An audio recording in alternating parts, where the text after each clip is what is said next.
Algebra 1 EOC practice test number 16. One end of a metal spring is attached to a ceiling. The other end of the spring hangs down. The table displays the length of the spring when different masses are tied to the end of the spring that hangs down. Alright, so you can see from the table this is mass tied to spring in kilograms, and this goes by 2, 4, 6. This goes by even numbers.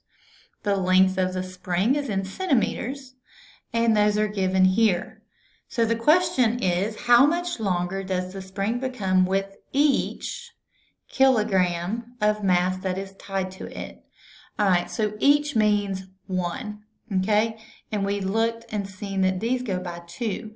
So whatever these are, we're going to have it. So you can see all of these are 439 point something.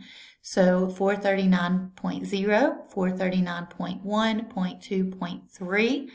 So if we need per kilogram instead of per 2 kilograms, all we have to do is half that tenth. Okay, so it's 1/10 between each 2 kilograms, so that means it would be 0.5 centimeters.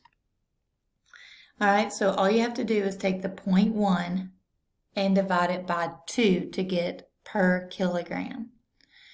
All right, that's all for number 16. Number 16, the answer is D.